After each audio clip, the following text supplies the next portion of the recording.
Hello అండి, అందరికి నమస్తే. Good morning. నేను మీ శ్రీనివాస్ని. ఈనాడు, ఆంధ్రజ్యోతి, సాక్షి, ఆంధ్రప్రభ తెలుగులో ఈ 4 ప్రధానమైన వార్తాపత్రికల్లో వచ్చిన వార్తాంశాలన్నీ కూడా ఈ వీడియోలో చూద్దాం. చివరి వరకు చూడండి. సబ్స్క్రైబ్ చేసుకోండి. కొత్త వాళ్ళు ఎవరైనా సరే సబ్స్క్రైబ్ చేసుకోండి. పాత వాళ్ళు అందరూ లైక్ చేయండి. నేను పదే పదే లైక్ చేయమని ఈ వీడియోలోనే అడుగుతున్నాను. ఎందుకంటే మీ ప్రతి లైక్స్ ఇంపార్టెంట్. మీరు లైక్ చేస్తేనే వ్యూస్ ఎక్కువ వస్తాయి. లైక్స్ అండ్ కామెంట్స్ని డిపెండ్ అయ్యి వ్యూస్ వస్తాయి. Likes, comments, shares. అందుకే ప్రతి యూట్యూబర్ కూడా అడుగుతారనమాట. అయితే నేను రోజు అన్ని వీడియోల్లో అడగను. ఈ వీడియోలో మాత్రమే పర్టికులర్గా అడుగుతాను.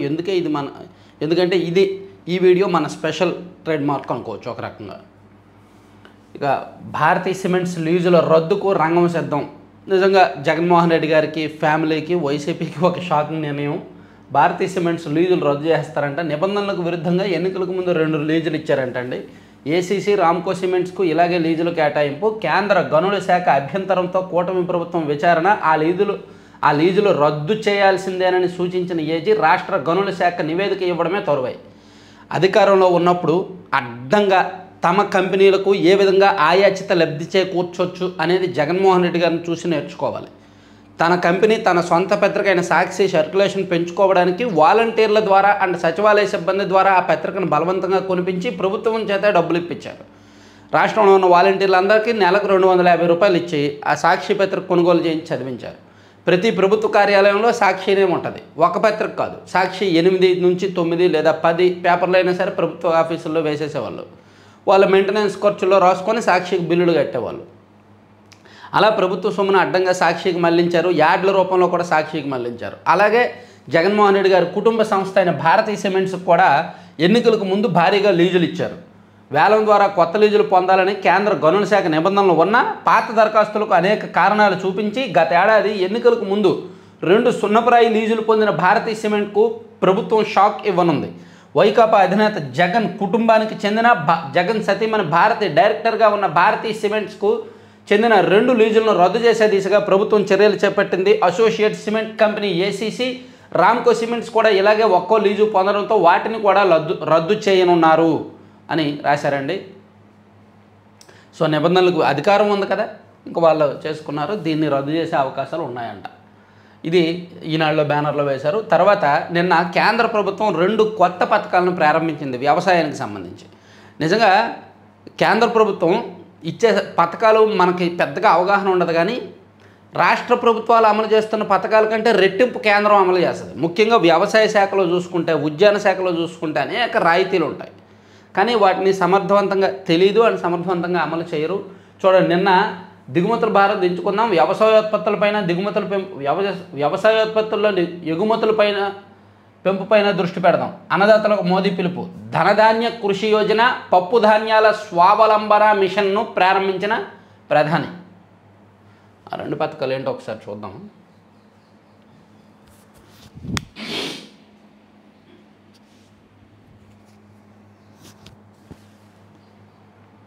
₹24,000 కోట్లతో ధనధాన్య యోజన అంట. 36 పథకాలను సమ్మిళితం చేసి అమలు చేస్తున్నట్టు తెలిపారు. దేశంలో వ్యవసాయపరంగా వెనుకబడిన 100 జిల్లాల్లో పంటల ఉత్పాదకత పెంపుతో పాటు పశుసంవర్ధకం పైన ఇందులో దృష్టి సారిస్తామని చెప్పారు. ఈ పథకాన్ని విజయవంతం చేయాల్సిన బాధ్యత జిల్లా కలెక్టర్లదేనని పేర్కొన్నారు. అలాగే వ్యవసాయం సాధ్యం కాని చోట పశు, మత్స్య, తేనెటీగల పెంపకానికి ప్రాధాన్యం ఇవ్వాలని సూచించారంట. అలాగే పప్పు ధాన్యాల ఉత్పత్తి కూడా, బియ్యం, గోధుమలకే పరిమితం అవ్వద్దు, పప్పు ధాన్యాలు కూడా ఉత్పత్తి చేయొచ్చని, దాని గురించి కూడా పప్పు ధాన్యాల స్వావలంబన మిషన్ను ప్రారంభించారనమాట. 2 పథకాల విలువ సుమారుగా 36,000 కోట్లు. అది పక్కన పెడితే, నిన్న నకిలీ మద్యం అంశం మీద ఎక్సైజ్ శాఖ సమీక్షలో సీఎం గారు చాలా సీరియస్ అయ్యారు. అది చూడొచ్చు. రాష్ట్రంలో నకిలీ మద్యం ఎవరు తయారు చేసినా విక్రయించినా వారికి అదే చివరి రోజు అవుతుందని ముఖ్యమంత్రి చంద్రబాబు హెచ్చరించారు. మొలకల చెరువులో నకిలీ మద్యం తయారు చేసిన వారిని పట్టుకుని కేసులు పెట్టామని, ఈ వ్యవహారంలో తెదేపా వారిని ఉపేక్షించకుండా అరెస్ట్ చేసి కఠినంగా వ్యవహరించామని ఆయన తెలిపారు. కొందరు దీంతో శవ రాజకీయాలు చేస్తున్నారని వైకాపా నాయకులపై మండిపడ్డారు. అలాగే నకిలీ మద్యం గుర్తించడానికి త్వరలో ఒక మొబైల్ యాప్ తీసుకొస్తారంటండి.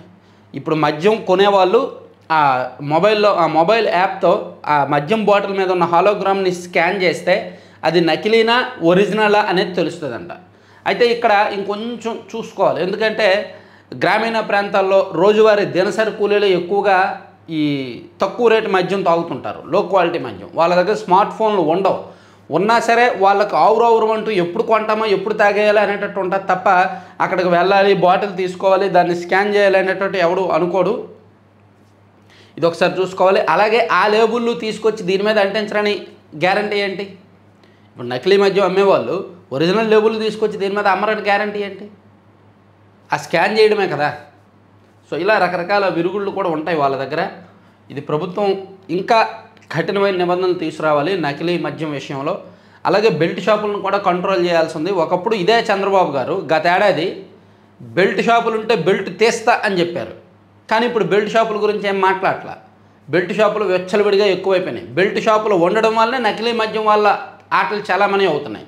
ఎందుకంటే దుకాణాల్లో అమ్మకపోయినా బెల్ట్ షాపుల్లో అమ్మేద్దాము అని. దుకాణదారుల్లో కంటే బెల్ట్ షాపుల్లోనే అమ్మకాలు ఎక్కువ ఉన్నాయి గ్రౌండ్ లెవెల్లో. ఆ బెల్ట్ షాపులో ప్రతి ఊరికి 3-4 బెల్ట్ షాపులు ఉన్నాయి. ఆ బెల్ట్ షాపుల్లో దొరికే మందులో 50% ఇదే నకిలీ మద్యమే ఉంటుంది. సో బెల్ట్ షాపులు అరికెడితే అప్పుడు నకిలీ మద్యం చాలామని ఆగినట్టే. నకిలీ మద్యంకి మార్కెట్ ఉండదు. దుకాణదారుడు కూడా, ఒరిజినల్ లైసెన్స్దారుడు కూడా నకిలీ మద్యం అమ్మడానికి భయపడతాడు. బెల్ట్ షాపులను కంట్రోల్ చేస్తే బెటర్. కానీ దాని మీద నిన్న ఒక్క పాయింట్ లేదు. ఎక్సైజ్ శాఖ రివ్యూ అన్నారు, బెల్ట్ షాపుల గురించి మాట్లాడుకుంటా ముగించారు.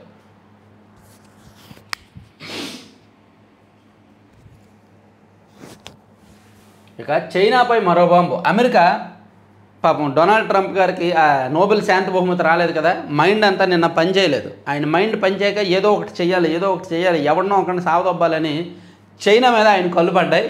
చైనా వాళ్ళకి 100% సుంకాల మోత అంట అదనంగా నవంబర్ 1 నుంచి కానీ అంతకుముందు నుంచి కానీ అమల్లోకి. అధ్యక్షుడు ట్రంప్ స్పష్టీకరణ. భారతీయ సంస్థలకు ఆంక్షల విధింపు. అమెరికాకు ఎగుమతులపై అసాధారణ సుంకాలను విధించి ప్రపంచ ఆర్థిక వ్యవస్థలను అల్లకల్లోలం చేసిన అధ్యక్షుడు డొనాల్డ్ ట్రంప్ మరో బాంబు పేల్చారు. చైనాపై అదనంగా 100% సుంకాలను విధిస్తున్నట్టు ప్రకటించారు. అవి నవంబర్ 1 నుంచి కానీ అంతకుముందు నుంచి కానీ అమల్లోకి వస్తాయని తెలిపారు. ఇక ఇరాన్తో ఇంధన వ్యాపారం చేస్తున్న భారతీయ సంస్థలపై ఆంక్షలు విధించారు. చైనా మీద పడ్డాయన్నమాట కళ్ళు. అటువంటి వ్యక్తికి, ఈర్ష్యతో, అసూయతో, కక్షతో రగిలిపోతున్న వ్యక్తికి, స్వార్థంతో, అహంతో రగిలిపోతున్న వ్యక్తికి నోబెల్ శాంతి బహుమతి ఇవ్వాలంట. నియంతృత్వం ఆధునిక హిట్లర్లా తయారయ్యాడు. ఇక విజయవాడ నుంచి సింగపూర్కు విమాన సర్వీసు ప్రకటించిన కేంద్ర మంత్రి రామ్మోహన్ నాయుడు అండి. సో నవంబర్ 15వ తేదీ నుంచి కూడా వారంలో 3 రోజులు అంటండి విజయవాడ నుంచి నేరుగా సింగపూర్కి విమానం ఉంటుందంట. కొత్త సర్వీస్ స్టార్ట్ చేస్తున్నారు. ఇక సిఐపై దాదాగిరి, పేర్ని నానిపై కేసు. మచిలీపట్నం టౌన్ ఠానాలో సిఐపై దాదాగిరి చేసి బెదిరింపులకు దిగిన ఘటనకు సంబంధించి మాజీ మంత్రి వైకాపా నేత పేర్ని నాని మరికొందరిపై పోలీస్ స్టేషన్లో కేసు నమోదైంది. అభివృద్ధి కోసం తప్పించే నాయకుడు చంద్రబాబు. సీఎంగా 15 ఏళ్ళు పూర్తి చేసుకున్నందుకు శుభాకాంక్షలు తెలిపిన ప్రధాని. మంచిది. కాలుష్య నియంత్రణలో కాకినాడ ఆదర్శం కావాలి. పీసీబీ అధికారులతో సమీక్షలో ఉప ముఖ్యమంత్రి పవన్ కళ్యాణ్. కాకినాడ జిల్లా పరిధిలోని తీర ప్రాంతంలో తీసుకోబోయే కాలుష్య నియంత్రణ చర్యలు దేశానికే మోడల్ కావాలని ఉప ముఖ్యమంత్రి పవన్ కళ్యాణ్ దిశానిర్దేశం చేశారు. ఉప్పాడ తీర ప్రాంతంలో మత్స్యకారుల ఆందోళన నేపథ్యంలో స్థానిక పరిస్థితులను అధ్యయనం చేయాలని ఆదేశించారు.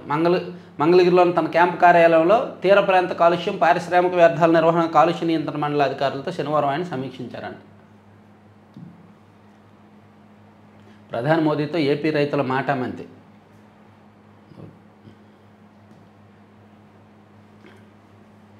ఇంజనీరింగ్ అధ్యాపకులకు ఐఐటీల్లో శిక్షణ, ఆధునిక బోధన విధానాలు నేర్పడమే లక్ష్యం.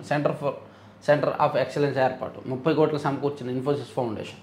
దేశవ్యాప్తంగా ఇంజనీరింగ్ విద్యలో నాణ్యత పెంచేందుకు, ఇప్పటి పరిస్థితులకు అనుగుణంగా విద్యార్థులను బోధన అందించి వారి ఉపాధి అవకాశాలను మెరుగుపరిచేందుకు అఖిల భారత సాంకేతిక విద్యా మండలి ప్రత్యేక చర్యలు చేపడుతోంది.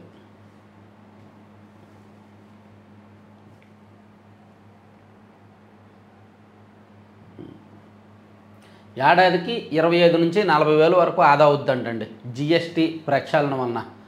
సామాన్య మధ్యతరగతి కుటుంబాలకు ప్రాధాన్యత అంటండి. జిఎస్టీ 2.0 సామాన్య మధ్యతరగతి జీవన వ్యయం తగ్గిస్తోంది. నిత్యావసరాలు, ప్రాణాధార మందులు, ఆరోగ్య, జీవిత బీమా, రెడీమేడ్ వస్త్రాలు, వినోదం, ఆటోమొబైల్, రవాణా తదితర అన్ని రంగాల్లో జిఎస్టీ ధరలను తగ్గించింది. కాబట్టి ఒక్కొక్క కుటుంబానికి సంవత్సరానికి యావరేజ్గా 25 నుంచి 40 వేల వరకు కలిసి వస్తుంది, ఆదా అవుద్ది అని చెప్పి ఒక లెక్క రాశారు. రెడీమేడ్ వస్త్రాల మీద, నిత్యావసరాల మీద, బీమా మీద, వీటన్నింటి మీద. ఇక రాష్ట్ర ప్రభుత్వ చొరవ, కేంద్ర సహకారంతో వేల కోట్ల పెట్టుబడులు. వార్వకల్లు నోడ్లో అధికారిక ఒప్పందాల విలువ 29,427.25 కోట్లు. మరో 6,000 కోట్ల ఒప్పందానికి రంగం సిద్ధం. ప్రధాని మోదీ రాకతో మరింత ప్రాధాన్యం. కర్నూలు జిల్లాను పారిశ్రామికంగా అభివృద్ధి చేసేందుకు రాష్ట్ర ప్రభుత్వం చొరవ తీసుకుంది. పలు ప్రాజెక్టులను ప్రతిపాదించడం, వాటి సహకారానికి కేంద్రం సహకరిస్తుండటంతో జిల్లా ప్రగతి పదంలో పరుగులు పెడుతోంది. హైదరాబాద్, బెంగళూరు పారిశ్రామిక నడవ పరిధిలోని వార్వకల్లు నోడు అభివృద్ధి కేంద్రం తొలి విడతగా 1000 కోట్లు కేటాయించడంతో బాగుంది.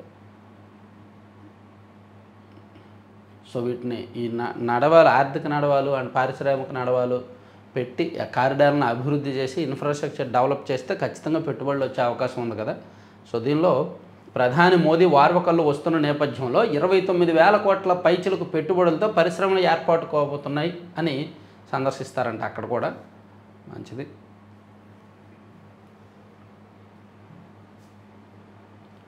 నేషనల్ అంశాలు ఇప్పుడు వద్దు, తర్వాత చూద్దాం. చకచక ప్రగతి వైపు అడుగులు. అమరావతిలో భవన నిర్మాణ పనుల్లో పురోగతి. ఎడతెరిపిలేని వానలతో ఎల్పిఎస్ రోడ్డు పనులకు ఆటంకం.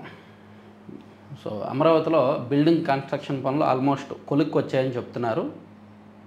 చంద్రబాబు గారి ఇంటి నిర్మాణం అంట ఇది. అలాగే సీనియర్ అధికారుల వసతి, పురపాలక కార్యాలయాలు, న్యాయమూర్తుల బంగ్లా, సిఆర్డీఏ ప్రధాన కార్యాలయం పూర్తయింది. So almost buildings. ఇక జగన్ జమానాలోనే జనార్దన్ రావు నకిలీ దందా మొదలైంది. 2021లోనే అక్రమ వ్యాపారం, పెనాయిల్ ముసుగులో తరలించారని చెప్తున్నారు. గోవాలో బాలాజీతో పరిచయం, అతని ద్వారా నకిలీ మద్యం తయారీలోకి 2023 ఏప్రిల్ నుంచి ఇబ్రహీంపట్నంలో భారీగా సొంత మద్యం తయారీ. జయచంద్రారెడ్డి అనుచరులతో కలిసి మొలకల చెరువుల అక్రమాలు. నేరాంగీకార వాంగ్మూలంలో వెల్లడించిన అద్దెపల్లి జనార్దన్ రావు. రిమాండ్ రిపోర్ట్లో ఆ వివరాలు ప్రస్తావించిన ఎక్సైజ్ అధికారులు. సో ఈ పాపం రెండు పార్టీలకు చెందుద్ది అనమాట. వైసీపీ హయాం నుంచి కూడా ఈ నకిలీ మద్యం తయారీ ఉంది. ఈ నకిలీ మద్యం ద్వారా వచ్చిన డబ్బులే జయచంద్రారెడ్డి ఎన్నికల్లో ఖర్చు చేశాడు. పార్టీకి కూడా ఫండ్ కట్టినట్టున్నాడు. ఓకే. అంబేద్కర్ని రాజకీయాలకు వాడుకోవడం దారుణం. వైకాపా నేతలు ఇంకా రౌడీజం చేస్తామంటే కుదరదు. చిత్తూరు జిల్లా దేవలంపేటలో హోంమంత్రి అనిత. స్వీట్లు ఇచ్చాడు, తినేలోపే ముగ్గురిని చంపేశాడు. పిల్లల గొంతు కోసి హత్య చేసిన తండ్రి, భార్య వెళ్ళిపోయిందని అక్కసుతో ఘాతుకం. ఎంత దారుణం అండి. అద్దెపల్లి జనార్దన్ రావుకు 17వ తేదీ వరకు రిమాండ్. వీళ్ళన్నీ జయచంద్రారెడ్డి వైపే. ఆయన కొనసనలలోనే అక్రమ సొమ్ము పంపకాలు, వాంగ్మూలాలు ఇచ్చిన పలువురు నిందితులు. మొత్తానికి జయచంద్రారెడ్డి కీలకం అనమాట ఈ నకిలీ మద్యంలో. సో ఈనాడిని కాసేపు పక్కన పెట్టి సాక్షికి వెళ్దాం. ఎందుకంటే మనందరి మనస్సాక్షి కాబట్టి సాక్షిలో చూసుకుంటే నకిలీ మద్యంలో ఈ ప్రశ్నలకు బదులేది. కీలక నిందితుడు సురేంద్ర నాయుడు ముఖ్య నేతలతో సన్నిహిత సంబంధాలు. అందుకే జంట హత్యల కేసులో 2024 తర్వాత జీవిత ఖైదు నుంచి క్షమాభిక్ష. 2024లో సీనియర్లను కాదని జయచంద్రారెడ్డికి తంబల్లిపల్లి టీడీపీ టిక్కెట్ ఇచ్చింది ఎవరు? తూతూ మంత్రంగా సస్పెన్షన్ తప్ప ఇప్పటి వరకు అరెస్ట్ చేయలేదు ఎందుకు? ఏవన్ జనార్దన్ రావు అంత ధీమాగా రాష్ట్రానికి రావడం కారణం ఎవరు? తనకు ఆఫ్రికాలో డిస్టిలరీలు ఉన్నట్టు ఎన్నికల అఫిడవిట్లో పేర్కొన్న జయచంద్రారెడ్డి ఆ ఆఫ్రికా మోడల్ నకిలీ మద్యం దోపిడీ డీల్తోనే టీడీపీ టిక్కెట్. ఎన్నికల సమయంలోనే టీడీపీ పంచింది పూర్తిగా నకిలీ మద్యమే. కూటమి అధికారంలోకి రాగానే మాఫియా వ్యవస్థీకృతం.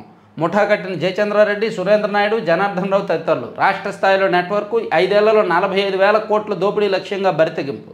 కరకట్ట బంగ్లా వాటానే 30%, అంటే 13,500 కోట్లు. టీడీపీ సీనియర్లు సిండికేట్కు 50%. ఇది లెక్క. జయచంద్రారెడ్డి, సురేంద్ర నాయుడు, జనార్దన్ రావుకు 20%.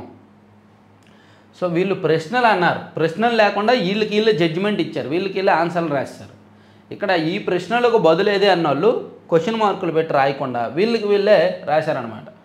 సో ఏడాదికి 45,000 కోట్లు స్కామ్ అని, అందులో కరకట్ట బంగ్లా అంటే చంద్రబాబు నాయుడు గారికే ఏడాదికి 13,000, సో కాదు 5 ఏళ్లలో 45,000 కోట్లు దోపిడీ అని, అందులో కరకట్ట బంగ్లా అంటే చంద్రబాబు నాయుడు గారికే 13,500 కోట్లు వాటా అని, టీడీపీ సీనియర్లు సిండికేట్కి సగం ఇచ్చేస్తారని, జయచంద్రారెడ్డి, సురేంద్ర నాయుడు, అద్దెపల్లి జనార్దన్ రావుకి 20% అని వీళ్ళే జడ్జిమెంట్ ఇచ్చేశారు. ఇంకా దానిలో ప్రశ్నలు ఏమున్నాయి? సమాధానాలు తప్ప. ఇక అద్దెపల్లి జనార్దన్ రావుకు రిమాండ్. ఏం బాబు ఈరోజు ఆ ఫోటో వేయలేదే? నిన్న నేను పట్టుకున్నానా? నిన్న మనం న్యూస్ పేపర్ అనాలిసిస్లో పట్టుకున్నాం కదా, రోజు ఇదే ఫోటో వేస్తున్నారని. ఈరోజు వేయలేదు ఎందుకో మరి. మన న్యూస్ పేపర్ అనాలిసిస్ సాక్షిలో చూస్తున్నారంట పెద్దోళ్ళు. చూసి మనం ఏదైనా పర్టికులర్గా టార్గెట్ చేసి వాళ్ళకు కొంచెం సిగ్గు అనిపిస్తే నిజమే కదా ఈయన చెప్పిందే అనిపిస్తే అది ఆపుతున్నారు. కాస్త మార్పు వస్తుందంట. 3 పత్రికల్లో ఉన్న పెద్దవాళ్ళు కూడా చూస్తున్నారని నాకు తెలిసింది. అంతర్రాష్ట్ర జల వివాదంగా పోలవరం బనకచర్ల కరెక్ట్గా ప్రాజెక్టుకు అనుమతిస్తే ఆ రోజు నుంచే కృష్ణా జలాలను అదనంగా వాడుకుంటామని కేంద్రానికి మహారాష్ట్ర, కర్ణాటక లేఖ. విదర్భ, మరాఠ్వాడాలకు గోదావరి వరద జలాల మళ్లింపునకు అనుమతి ఇవ్వాలని మహారాష్ట్ర ప్రతిపాదన. ఆ ప్రాజెక్టు వల్ల తమ హక్కులకు విఘాతం అంటూ తెలంగాణ సీఎం లేఖ. బేసిన్లో రాష్ట్రాలను సంప్రదించి ఆ ప్రాజెక్టుపై నిర్ణయం తీసుకుంటామన్న కేంద్రం. గోదావరి బనకచర్ల వేస్ట్ వాటర్ వాడుకుంటామండి అని ప్రభుత్వం బల్లగుద్ది చెప్తున్నా, నొక్కి ఒక్క నుంచి చెప్తున్నా, ఆ వేస్ట్ వాటర్ మీరు వాడుకోవడం ఏంటి, మేము కూడా వాడుకుంటామని చెప్పి మహారాష్ట్ర రావడం, కృష్ణా జలాలను అదనంగా వాడుకుంటామని కర్ణాటక, మహారాష్ట్ర చెప్పడం. సో పేచీలు, లంకిలు.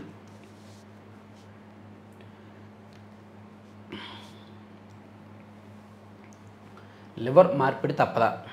కురుపం ఆశ్రమ పాఠశాల విద్యార్థుల్లో ప్రమాదకర సంకేతాలు. ఒకరిని అక్యూట్ లివర్ ఫెయిల్యూర్ స్టేజ్ 1గా గుర్తింపు. మూకుమ్మడిగా విద్యార్థులకు పరీక్షలు చేయాలంటున్న వైద్య నిపుణులు. మెడికల్ ఎమర్జెన్సీ తరహాలో చర్యలు చేపట్టాలని సూచనలు. వాస్తవాలు దాచిపెడుతున్న ప్రభుత్వం. గిరిజన విద్యార్థుల ప్రాణాలతో చెలగాటం. నేను రేపు పెద్దాపురం రాబోతున్నాను. పెద్దాపురంలో ఒకటి దేశంలోనే అతిపెద్ద మైనింగ్ స్కామ్ జరుగుతుందంట. దేశవ్యాప్తంగా అతిపెద్ద మైనింగ్ కుంభకోణం అంటది. దానికి సంబంధించి కొన్ని ఆధారాలు, ప్రాథమిక ఆధారాలు వచ్చాయి. సో గ్రౌండ్ రిపోర్ట్ ఒకసారి పరిశీలించి చేద్దామని, ఒక వీడియో చేద్దామని రేపు పెద్దాపురం వెళ్తాను.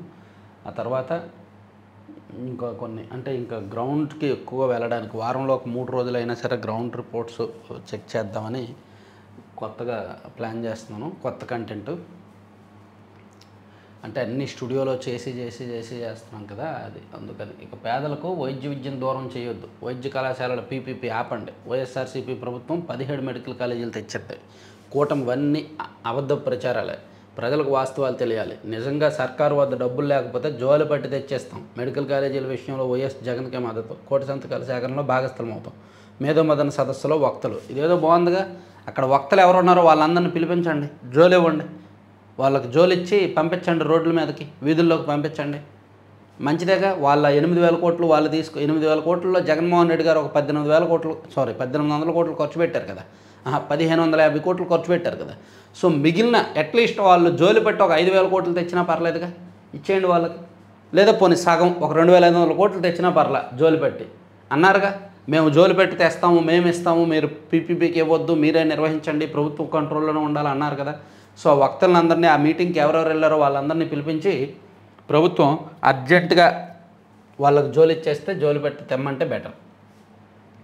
ఇక మా పవర్ ఏంటో చూపిస్తాం. రేపు విద్యుత్ ఉద్యోగులు చలో విజయవాడ 15 నుంచి రాష్ట్ర వ్యాప్తంగా నిరవధిక సమ్మె.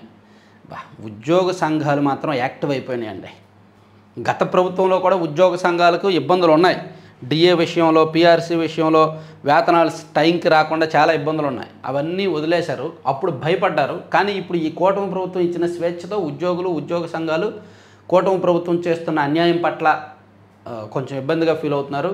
సో మా పవర్ ఏంటో చూపిస్తామని చెప్పి విద్యుత్ ఉద్యోగులు 15 నుంచి రాష్ట్ర వ్యాప్తంగా సమ్మె చేయబోతున్నారంట. అలాగే డిఓ కోసం ఉద్యోగులు సమ్మె చేయాలా. గ్రూప్ 1 స్థాయి అధికారితో చెత్త తొలగించే పని చేయిస్తున్నారు. PRC, IR ఊసలేదు.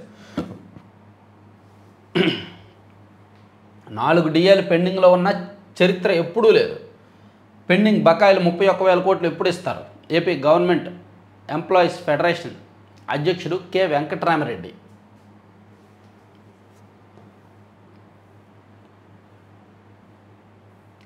పశ్చిమ బెంగాల్లో ఘోరం. పశ్చిమ బెంగాల్ అసలు మహిళలకు, అమ్మాయిలకు, బాలికలకు, మహిళలకు, విద్యార్థులకు చెత్త రాష్ట్రంగా మారిపోయింది. అక్కడ ముఖ్యమంత్రి మహిళా ముఖ్యమంత్రి అనేది కరెక్టే, కానీ అక్కడ జరుగుతున్న దారుణాలు చూస్తుంటే ఎంత మాఫియాని పెంచి పోషిస్తుంది ఆ ముఖ్యమంత్రి అనిపిస్తుంది. అంటే ఇలా అన్నందుకు నేనేదో మమతా బెనర్జీ వ్యతిరేకనో లేదంటే బీజేపీ ఫాలోవర్నో అనుకుంటారేమో. కాదు, చూడండి. ఏడాది కిందట కరెక్ట్గా గత ఏడాది ఆగస్టులో ఒక ప్రభుత్వ మెడికల్ కాలేజీలో ఒక అమ్మాయిని అత్యాచారం చేసి చంపేశారు కదా. ఆ ఘటన ఇంకా క్లారిటీ రాలేదు. నిజమైన దోషులు తప్పించుకున్నాడు, ఒకడు మాత్రం ఎవడో దొరికాడు. అందులో అనేక ట్విస్టులు ఉన్నాయి, సిబిఐ ఎంక్వైరీలు కూడా. ఇప్పుడు చూడండి, పశ్చిమ బెంగాల్లోని ఓ వైద్య కళాశాల విద్యార్థినిపై గుర్తు తెలియని దుండగులు సామూహిక అత్యాచారానికి పాల్పడ్డారు. మరో ఘటన. ఈ ఏడాదిలోనే 4 ఘటనలు ఇటువంటివి జరిగాయి. విపరీతమైన దారుణాలు జరుగుతున్నాయి. ఒక సెపరేట్ వీడియో చేద్దాం. తర్వాత అన్నదాతలకు అభయం, 2 కొత్త పథకాలు, చైనాపై ట్రంప్ టారిఫ్, కిమ్ చేతిలో బ్రహ్మాస్త్రం, ఉత్తర కొరియా నియంత కిమ్ జోంగ్ ఉన్ ఖండాంతర అణువ్యూహాత్మక ఆయుధ వ్యవస్థ హసాంగ్ 20ను సిద్ధం చేశారంట. వీళ్ళిద్దరికీ పోటీ పెట్టాలి, ఎవరు పెద్ద నియంత అని. అరే మీరు కొట్టుకుంటారా, మీరు ఒక రింగ్లోకి వెళ్ళండి, WWE రింగ్లోకి నువ్వు వెళ్ళి మీ ఇద్దరు ఏంటో తేల్చుకోండి. తాత బాబాయ్. ఈ ప్రశ్నలకు బదులేది చాలా పెద్ద ప్రశ్నలే. నకిలీ వ్యవహారంలో డైవర్షన్ పాలిటిక్స్, కాకాని గోవర్ధన్ రెడ్డి అసలు మధ్యలో కలిసిపోయిన నకిలీ రాచమల్లి శివప్రసాద్ రెడ్డి గారు. 7:41 అయిపోయావమ్మా టైము. మా పవర్ ఏంటో చూపిస్తాం, స్పష్టమైన హామీ ఇచ్చే వరకు సమ్మె విరమించం. స్తంభించిన ఆరోగ్యశ్రీ స్తంభించింది, అది కరెక్టే. సరే, ఇది సాక్షి పక్కన పెట్టి ఆంధ్రజ్యోతికి వెళ్తే, ఆంధ్రజ్యోతిలో ఏబిఎన్ ఆర్కే గారు కొత్త పలుకులో వైద్యానికి శస్త్రచికిత్స అని పీపీపీ గురించి, సంక్షేమం పేరిట హద్దుల మేర ఖర్చులు చేస్తున్న ప్రస్తుత పరిస్థితుల్లో అన్ని ప్రభుత్వమే నడపాలనుకోవడంలో అర్థం లేదు. ఇప్పుడున్న పరిస్థితుల్లో వైద్య విద్యను కాపాడుకోవాలన్నా, పేదలకు వైద్యం దూరం కాకూడదు అనుకున్నా ప్రభుత్వంతో ప్రైవేటు వ్యక్తులు చేతులు కలవక తప్పనిసరి. కోతి కొబ్బరికాయ దొరికినట్టుగా ఏపీలో ప్రభుత్వ ప్రైవేటు భాగస్వామ్య విధానంలో వైద్య కళాశాలల ఏర్పాటు వ్యవహారాన్ని ప్రతిపక్షం అందిపుచ్చుకుంది. ప్రజలందరికీ ఉచిత వైద్యం అనే విధానాన్ని అమలు చేసే పరిస్థితిలో మన ప్రభుత్వాలు లేవు. అలాగని పేద ప్రజలను గాలికి వదిలేయలేం కదా. ఈ నేపథ్యంలో మధ్య మార్గంగా ఏదో ఒక విధానాన్ని రూపొందించుకోవాలి కదా. దేశంతో పాటు తెలుగునాట కూడా వైద్యుల కొరత ఉంది. ఈ కొరతను అధిగమించాలంటే మంచి వైద్యులను తయారు చేస్తే వైద్య కళాశాలలు ఏర్పాటు చేయాల్సిందే. సో పీపీపీ మీద ఆయన వెర్షన్ ఇచ్చారు, పీపీపీని స్వాగతిస్తూ రాశారు. తర్వాత డిఏపై కుట్రలు, కరువు బత్యంపై సోషల్ మీడియాలో జగన్ బ్యాచ్ తప్పుడు ప్రచారాలు. కరెక్టేనండి. యాక్చువల్లీ డిఏ విషయంలో ప్రభుత్వం ఏమీ నిర్ణయం తీసుకోలేదు. కానీ ఒక వారం రోజుల కిందట వేటు న్యూస్ అనే యాప్లో ఒక వార్త వచ్చింది.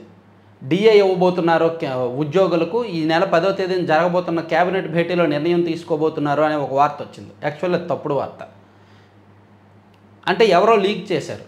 అలాగే మొన్న ఆంధ్రప్రభలో ఒక వార్త వచ్చింది, క్యాబినెట్లో నిర్ణయం. నిజానికి అంటే అది అలా లీక్ చేస్తున్నారు. లేని అంశాన్ని సృష్టించి లీక్ చేయడం వల్ల ఉద్యోగుల్లో లేనిపోని ఆశలు వస్తున్నాయి.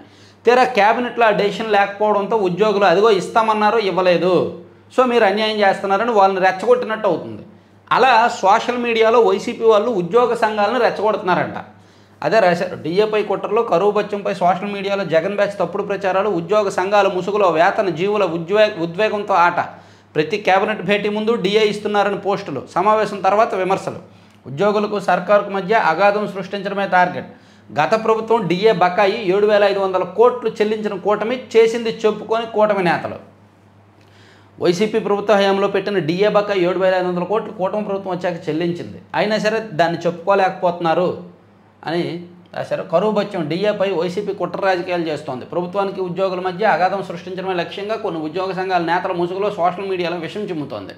ప్రతి మంత్రివర్గ సమావేశానికి ముందు డిఏ ఇచ్చేస్తారని హడావుడి చేసి ఆశలు రేకెత్తిస్తోంది. భేటీ అనంతరం సర్కారు ఉసూరుమనిపించింది, ఉద్యోగులకు అన్యాయం జరిగింది అని చెప్పి రాస్తున్నారని ఇచ్చారన్నమాట. సో అది చూడొచ్చు.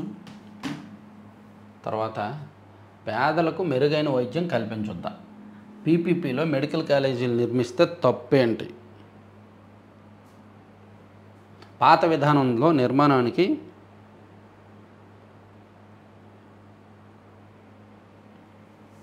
20 ఏళ్ళు పడుతుంది, అప్పటి వరకు ఇబ్బంది పడాలి. పీపీపీతో 2 ఏళ్లలోనే నిర్మాణం పూర్తి. మెడికల్ కాలేజీలపై వైసీపీ దుష్ప్రచారం. సో నిన్న చంద్రబాబు గారు ఎక్సైజ్ శాఖ సమీక్షలో పీపీపీ గురించి కూడా మాట్లాడారు. అసలు పీపీపీలో మెడికల్ కాలేజీలు నిర్మిస్తే తప్పేంటి, పాత విధానంలో అయితే 20 ఏళ్ళు పడుతుంది, పీపీపీలు ఇస్తే 2 ఏళ్లలోనే మొత్తం 17 మెడికల్ కాలేజీలు రెడీ అవుతాయి రాష్ట్రం మొత్తం మీద అని ఆయన చెప్పారు.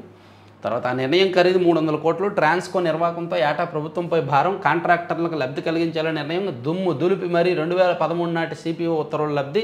ఆ నిర్ణయంతో కాంట్రాక్టర్లకు అదనంగా 14% లబ్ధి. ఎస్ఎస్ఆర్ ఆధారంగానే అమ్మా, కాంట్రాక్టర్లు కాదమ్మా, విద్యుత్ శాఖలో కాంట్రాక్టులు అంటే 90% షిరిడి సాయేనమ్మా, ఇంకా వేరే సంస్థకి ఎవరికి ఇవ్వరమ్మా, అది కూడా రాయాలి కదమ్మా పేరు.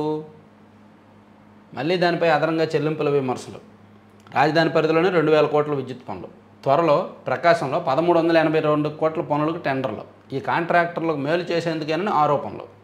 చూద్దాం ఎవరొక కాంట్రాక్టర్లు షిరిడీ సాయి కాకుండా చిన్న చిన్న వర్క్స్ ఎవరికైనా ఇస్తారేమో. ఇక సిఫీకి నేడే శ్రీకారం. విశాఖలో లోకేష్ చేతుల మీదుగా శంకుస్థాపన.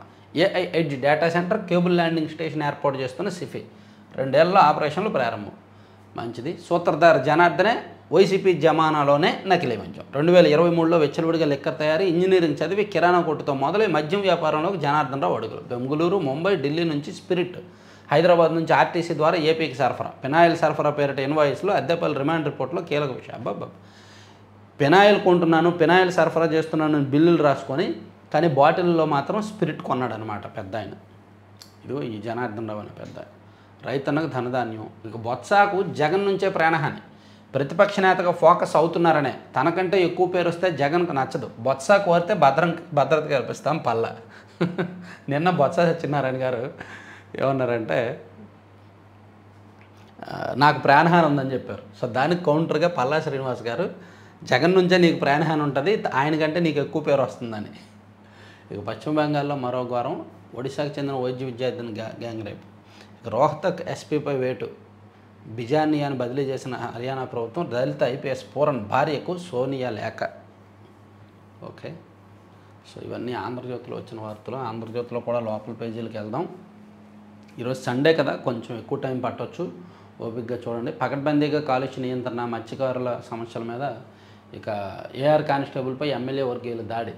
ఎమ్మెల్యే అలిమినేని అల్లుడు అనుచరులు కొట్టారు. ఫిర్యాదు చేస్తే సీఐ మమ్మల్ని బెదిరిస్తున్నారు. ఏఆర్ కానిస్టేబుల్ హరినాథ్ దంపతుల ఆవేదన. కళ్యాణదుర్గం ఎమ్మెల్యే అలిమినేని సురేంద్రబాబు అనుచరులు ఆయన అల్లుడు తమపై దాడి చేశారని ఏఆర్ కానిస్టేబుల్ హరినాథ్, ఆయన భార్య సుజాత ఆవేదన వ్యక్తం చేశారంట. ఎమ్మెల్యేలు బరితెగింపు అలా ఉంది, ఏం చేస్తాం. పాపికొండల బోట్ షికారు ప్రారంభం. గోదావరి వరదల తగ్గుముఖంతో ఆరంభమైన సందడి. తురకపాలెం మృతుల కుటుంబాలకు సాయం 5 లక్షల చొప్పున 28 మందికి. దళితుల ఇళ్లకు జగన్ వెల్లడు. తన కారు కింద పడి చనిపోయిన సింగయ్య కుటుంబాన్ని తన వద్దకే పిలిపించుకున్నాడు. వారికి అవమానం జరిగిన స్పందించడు. విగ్రహానికి నిప్పు పెట్టిన కుట్ర వైసీపీదే. కులాలు మతాల మధ్య చిచ్చు పెడుతున్నారు. విద్వేషాలు రెచ్చగొడితే కఠినంగా శిక్షిస్తాం హోంమంత్రి అనిత. కలత లేదు సోదర, నీకు నేను ఆసరా. వైకల్యాన్ని మరిచి నడక మార్గాన వెంకన్న దర్శనానికి.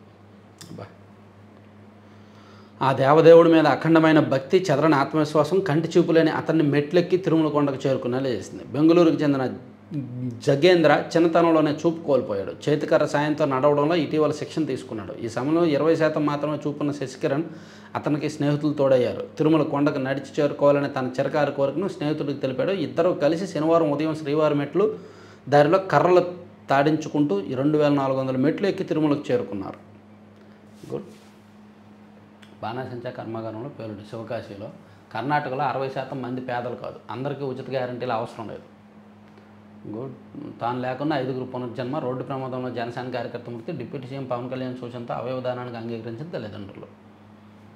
ఓకే, సరే, ఇవ్వండి ఓవరాల్గా ఆంధ్రజ్యోతి అంశాలు. ఆంధ్రప్రభలో చూద్దాం. ఆంధ్రప్రభలో కల్తీ మద్యం అమ్మితే వారికి అదే లాస్ట్ డే అని చెప్పి సీఎం గారు ఇచ్చిన హెచ్చరికలు లీడ్లో పెట్టారు. తర్వాత గ్లోబల్ మార్కెట్లో పోటీ పడేలా ఎగరాలి, రైతులకు కేంద్రం సంపూర్ణ మద్దతని 2 కొత్త పథకాలను ప్రారంభించారు నరేంద్ర మోదీ గారు అని చెప్పుకున్నాం కదా, అది అక్కడ రాశారు. తర్వాత విశాఖ భాగస్వామ్య సదస్సు వేదికగా వాణిజ్య విస్తరణకు రోడ్ మ్యాప్ అంటండి. ప్రపంచ వాణిజ్యం 5.0, AI, robotics, green hydrogen declaration కసరత్తు. కీలక ఒప్పందాలకు అవకాశం. 4000 మంది ప్రతినిధులు హాజరవుతారని అంచనా. ప్రపంచ దేశాల్లో ఏపీ రోడ్ షో. పెట్టుబడుల ఆకర్షణకు బహుముఖ వ్యూహం. వచ్చే నెల 14-15 తేదీల్లో సదస్సు. అది ఇక డేటా హబ్గా విశాఖ. క్యూ కొడుతున్న ఐటీ దిగ్గజాలు. చాలా సందర్భాలు రాసాం. డేటా హబ్గా విశాఖ ఉంటుంది, కానీ విశాఖ డేటా హబ్గా మారే కొద్దీ అక్కడ విద్యుత్ వాడకం అండ్ నీటి వాడకం పెరుగుద్ది. దానివలన ప్రజలకు ఏమైనా ఇబ్బంది ఏమో చూడాలి. ప్లస్ పెద్దగా డేటా సెంటర్లో పెద్దగా ఉద్యోగాల కల్పన కూడా ఉండదు. దాని మీద ఈరోజు ఒక వీడియో చేస్తాను. అసలు డేటా సెంటర్లు ఇన్ని వేల కోట్లు, ఇన్ని లక్షల కోట్లు పెట్టుబడులు పెడుతున్నాయి కదా, దీనివలన స్థానికంగా ఎంత ఉపయోగం ఏంటనేది కూడా చెప్తాం. తర్వాత పారిశ్రామికవేత్తలుగా 1,00,000 మంది మహిళలు. డ్వాక్రా మెప్మా సభ్యులకు మంచి రోజులు. నెల్లూరులో స్మార్ట్ స్ట్రీట్ వెండింగ్ మార్కెట్కు శ్రీకారం. ఇతర ప్రాంతాల్లోనూ ఏర్పాటు. మెడికోపై గ్యాంగ్ రేపు. చైనాకు ట్రంప్ షాకు. 3వ తరగతి నుంచి ఏఐ విద్య. 3వ తరగతి నుంచి ఏఐ విద్య గత ప్రభుత్వంలో జగన్ గారు కూడా చెప్పారు 3వ తరగతి నుంచి టోఫెల్ సెక్షన్ అని. ఇక 4 ఏళ్లుగా కల్తీ దందా. అద్దెపల్లికి అలవాటైన వ్యాపారం. హైదరాబాద్ కేంద్రంగా తయారు చెప్పుకున్నదేలే. వైకుంఠపురం ప్రాజెక్టుకు మళ్లీ ఊపిరి. ఇటీవల ఇరిగేషన్ అధికారులతో సమీక్ష. రాజధానిలో బృహత్తర ప్రాజెక్టు. వృధా జలాలను ఒడిచిపెట్టే ప్రణాళిక. సాగు తాగునీటి కొరతకు చెక్. సో వైకుంఠపురం దగ్గర ఒక బ్యారేజీ నిర్మించబోతున్నారు. అక్కడ అది వ్యూ దాన్ని రాశారు. 100 రోజుల ప్లాన్తో కాలుష్య నియంత్రణ. పోలీస్ శాఖలో 11,000 పోస్టులు. ప్రభుత్వానికి నివేదిక. భర్తీకి త్వరలో నోటిఫికేషన్. జనవరిలో నియామకాలకు అవకాశం. పోలీస్ శాఖలో త్వరలో 11,000 పోస్టులు భర్తీ చేయబోతున్నారంట. అది ఇచ్చారు.